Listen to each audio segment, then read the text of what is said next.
Imaginez que vous vous faites approcher par l'université la plus près de chez vous pour participer à une expérience sur la mémoire. Supposons encore que vous trouvez l'idée intéressante et que vous décidez de participer. En arrivant dans le laboratoire, vous rencontrez deux hommes. L'un d'eux est un chercheur chargé de l'expérience, comme le montre sa blouse blanche et son badge. L'autre est un volontaire comme vous qui semble normal. Le chercheur vous dit que l'expérience concerne les effets de la punition sur la mémoire. Un participant aura donc la tâche d'apprendre une longue liste de mots jusqu'à ce qu'il connaisse la liste par cœur. Cette personne sera appelée l'élève. Le deuxième participant sera appelé le professeur. Il aura pour rôle d'infliger un choc électrique à l'élève à chaque fois qu'il fera une erreur. Les chocs électriques seront de plus en plus intenses et cette explication vous inquiète un peu. Et elle vous inquiète encore plus lorsque vous apprenez que ce sera vous qui aura le rôle de l'élève. Après avoir étudié la liste de mots, vous vous assisez dans la chaise pour que le docteur puisse attacher les électrodes sur votre bras. Inquiet, vous demandez au docteur si les décharges électriques sont dangereuses. Il vous explique qu'elles sont extrêmement douloureuses mais ne laissent aucune liaison permanente. Les chercheurs et le professeur quittent la pièce pour s'installer dans une pièce voisine dans laquelle le professeur vous posera des questions au téléphone. Chaque fois que vous aurez une mauvaise réponse, il vous envoiera une décharge électrique qui augmentera de 15 volts à chaque fois. La première partie se déroule correctement malgré le léger inconfort des chocs. À 120 volts,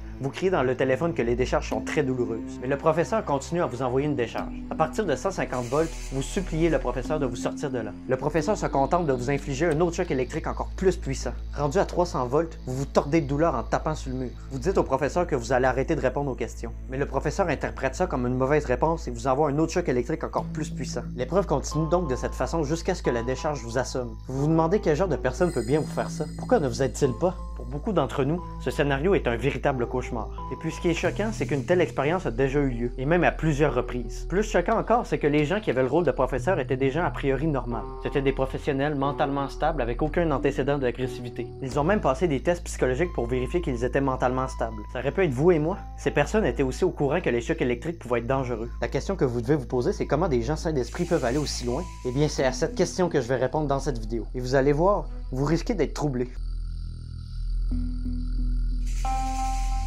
Bon, je vais commencer par vous rassurer, là. La personne qui jouait le rôle de l'élève n'était qu'un acteur complice des chercheurs. Par contre, celui qui jouait le rôle de professeur était bel et bien une personne comme vous et moi. Mais il n'avait aucune idée que l'élève était en fait un acteur. La raison pour laquelle les sujets ayant le rôle de professeur ont eu un comportement aussi agressif, c'est en raison d'un mécanisme psychologique appelé le principe d'autorité. Le principe d'autorité est la tendance qu'ont les êtres humains à se fier et obéir aux individus en position d'autorité. Cette tendance est avérée flagrante puisque seulement une minorité des participants ayant le rôle du professeur ont refusé de mener l'expérience jusqu'au bout. Les autres ont tout obéi aux ordres du chercheur. De plus, M. Milgram, le professeur de psychologie responsable de l'expérience, a avancé son avis sur le résultat de l'expérience. Ce qui est responsable de ce comportement chez les sujets, c'est leur incapacité à refuser les gestes demandés par le chercheur. Cette thèse est confirmée par les faits puisqu'il est clair que sans les directives du chercheur, les sujets auraient rapidement arrêté l'expérience. Certains étaient en sueur, d'autres pleuraient ou encore éclataient de rire nerveux. Ils ont été nombreux à supplier le chercheur d'arrêter l'expérience. Mais lorsque le chercheur refusait la requête, les sujets obéissaient. Le principe d'autorité fonctionne pour plusieurs raisons. Une de ces raisons est que depuis notre plus jeune âge,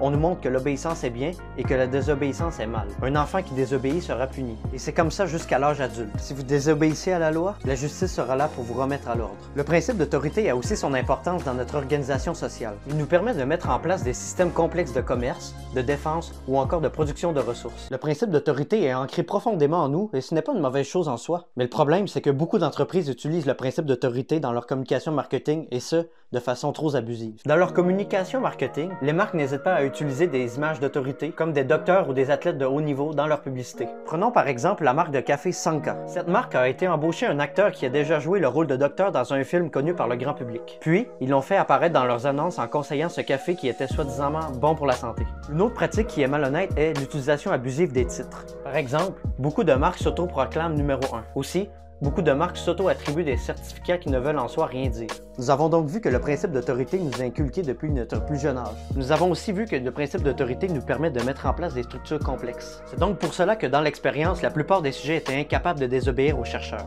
Si vous voulez en savoir plus sur cette expérience, je vous invite à aller voir le film Experimenter de Michael Almereyda qui explique en détail les résultats de l'expérience. C'est aussi de ce film que sont tirés tous les extraits vidéo que je vous ai montrés avant. Et vous, qui est la dernière personne dont vous avez été incapable de désobéir? Un client, la police, un enseignant? Les exemples sont partout et interagissent ensemble pour structurer le monde qui nous entoure. Si vous avez aimé cette vidéo, je vous invite à la partager. Sur ce, on se retrouve pour la prochaine vidéo. Ciao!